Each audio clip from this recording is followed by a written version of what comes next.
السلام علیکم ورحمۃ اللہ وبرکاتہ۔ اللہ رب العزت کے فضل و کرم سے علم الاسوات کا آج آخری لیکچر ہے۔ اس لیکچر میں ہم پڑھیں گے الاشباع کسے کہتے ہیں، اس کی تعریف کیا ہے، الاختلاس، الروم، الاشمام، یہ جو اصطلاحات ہیں ان کی تعریف اور ان کی مثالیں پڑھیں گے قرآن مجید سے۔ اسی طرح عجمی اسم کی پہچان کیا ہے یہ پڑھیں گے۔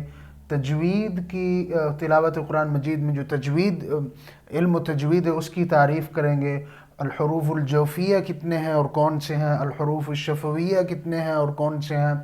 اسی طرح یہ اصطلاحات ہیں، الشدہ کسے کہا جاتا ہے، الاطباق کسے کہا جاتا ہے، التفشی، الوقف، یہ ان تمام چیزوں کی تعریفیں اور ان کی مثالیں انشاءاللہ آج کے لیکچر میں پڑھیں گے۔ آئیے کتاب پر پڑھتے ہیں۔ یہ حرف کی تعریف کی گئی ہے، یہ پیچھے بھی ہم پڑھ چکے ہیں۔ وحدۃ تجریدیۃ مرسومۃ تشمل صوتا او اکثر وقد لا يكون صوتا حينما لا تنطق۔ یہاں پہ یہ تعریف کی گئی ہے حرف کی کہ حرف کسے کہتے ہیں، یعنی وحدۃ تجریدیۃ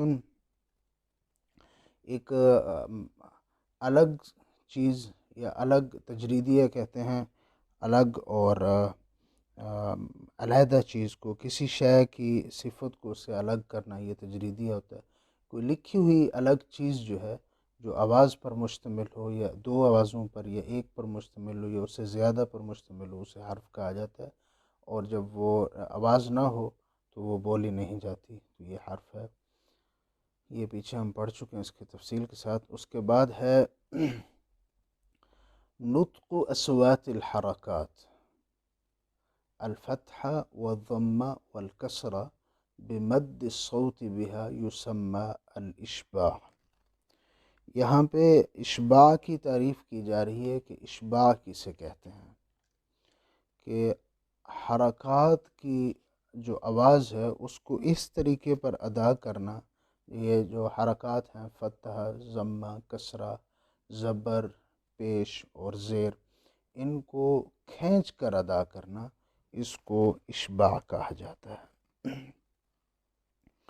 یعنی جس طرح کتاب، قلوب یا کتابی، تو یہ جو کھینچنا اس میں آ جاتا ہے تو اس کو اشباع کہا جاتا ہے، کسی زیر زبر اور پیش کو کھینچنا۔ اس کے بعد ہے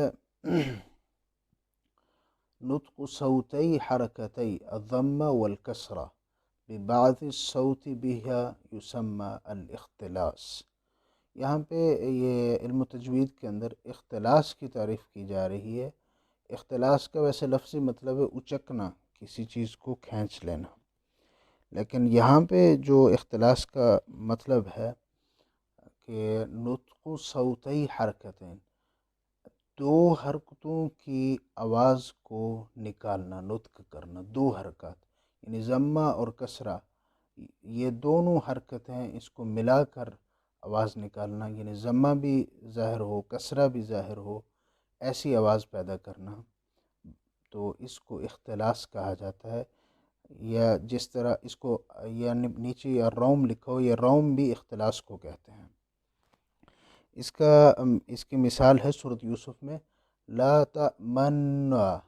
اب یہاں پہ یہ جو نون ہے اس کے اوپر جو زبر بھی پڑھی جاتی ہے، پیش بھی، یعنی دونوں کو اکٹھے کیا جاتا ہے، اور اختلاس کا یہاں اس کا مطلب ہے دونوں چیزوں کو الگ کر دینا۔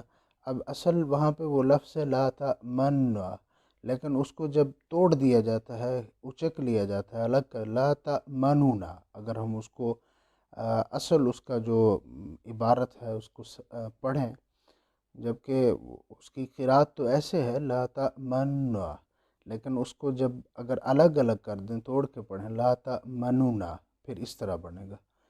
تو دو چیزوں، دو حرکات کو اکٹھے پڑھنا، لا تأمنون، یہ اختلاس کہلاتا ہے۔ اسی طرح جیسے ایک قرآن میں ایک لفظ اس میں وجلتن، تو یہ اس کو وجلتن کو وجیلتن کہنا، یا وجیلتن، یا جس طرح ہم ایک سورۃ ضحیٰ کے اندر آتا ہے وَوَجَدَكَ ضَالًّا۔ اب اس کو دو طرح سے پڑھا جاتا ہے، ایک ہے وَوَجَدَكَ اور ایک ہے وَوَجَدَكَ۔ یہاں پہ تھوڑا سا فرق پیدا ہوتا ہے اگر آپ غور کریں، ایک ہے وَوَجَدَكَ اور ایک ہے وَوَجَدَكَ۔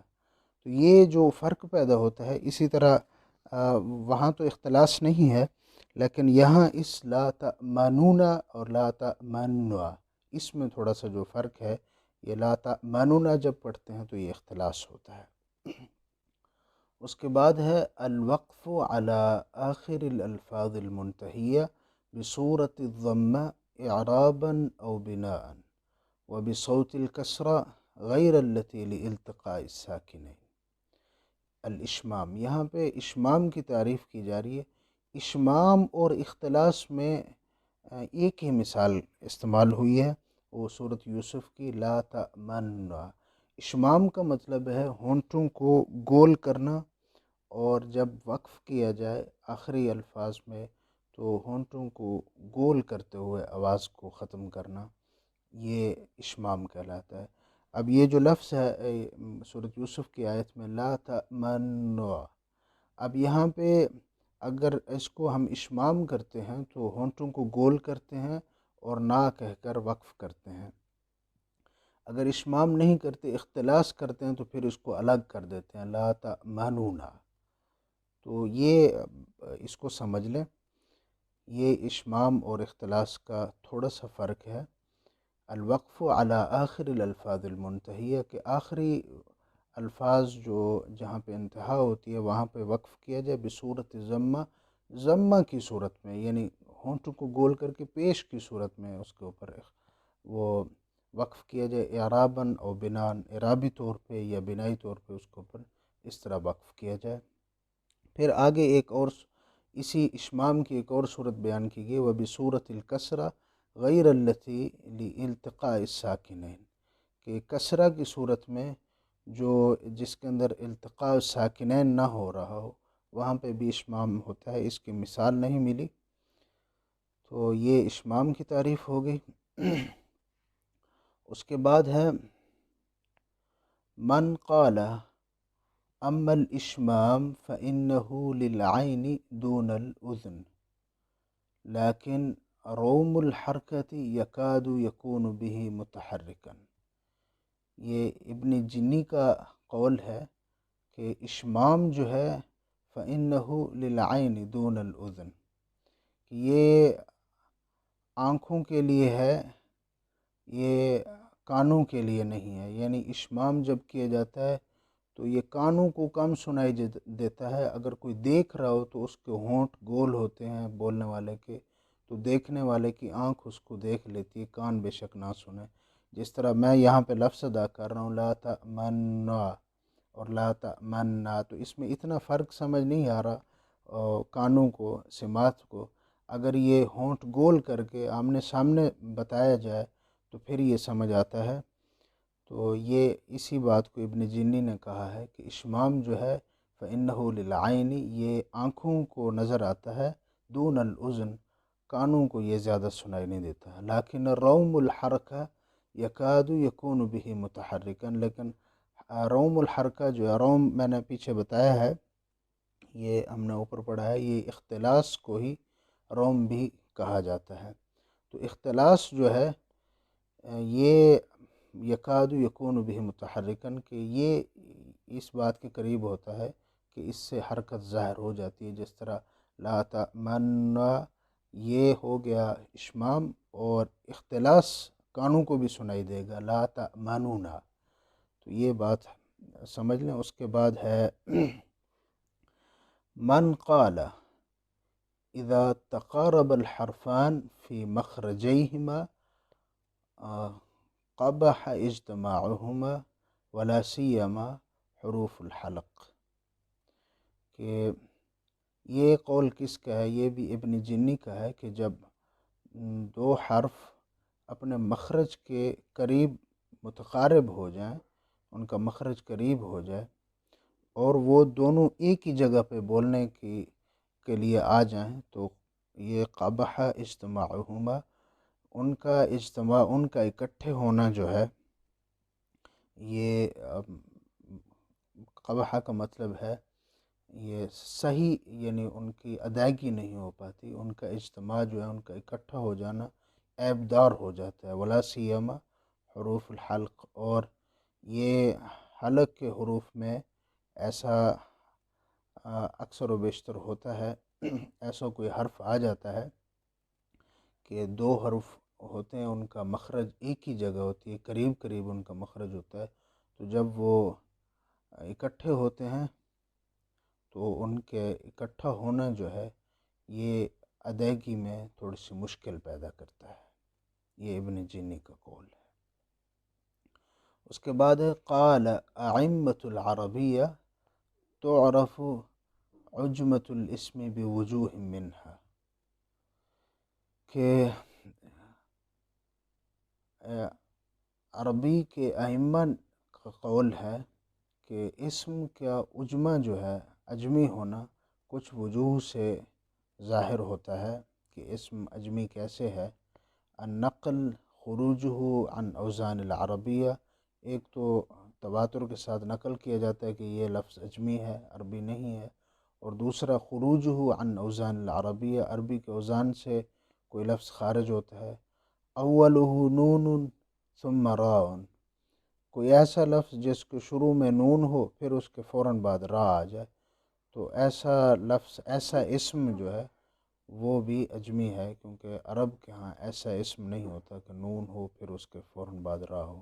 کلھا صحیح، یہ تینوں آپشن ٹھیک ہیں. اس کے بعد ہے الالف الساکنۃ المفتوح ما قبلها والواو الساکنۃ المضموم ما قبلها والیاء الساکنۃ مکسور ما قبلها هي الحروف الجوفیہ. یہ حروف الجوفیہ کی تعریف کی جا رہی ہے کہ جس طرح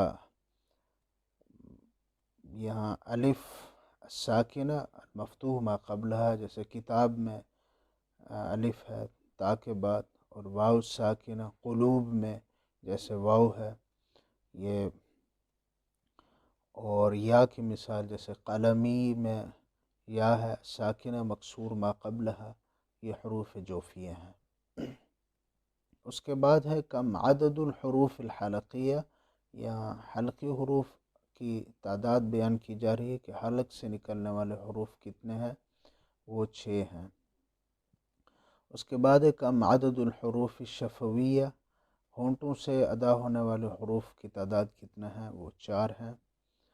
اس کے بعد ہے انحباس جریان الصوت عند النطق بالحرف لقوة الاعتماد على المخرج یسمى الشدہ، کہ آواز کے جاری ہونے کو نطق کے وقت روک لینا بالحرف، کسی حرف کے ساتھ، لقوت الاعتماد علی المخرج، مخرج کو پوری طرح ادا کرنے کی اور مخرج کے اوپر رکنے کی جو قوت ہے اس کے ساتھ اس کو ادائیگی کرنا جو ہے یہ شدت کہلاتا ہے.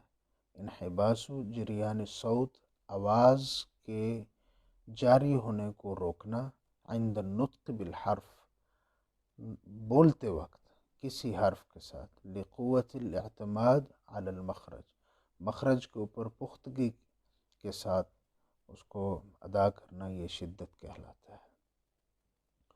اس کے بعد ہے الصاق جزء من اللسان بالحنک الاعلی عند النطق بالحرف یسمى الاطباق.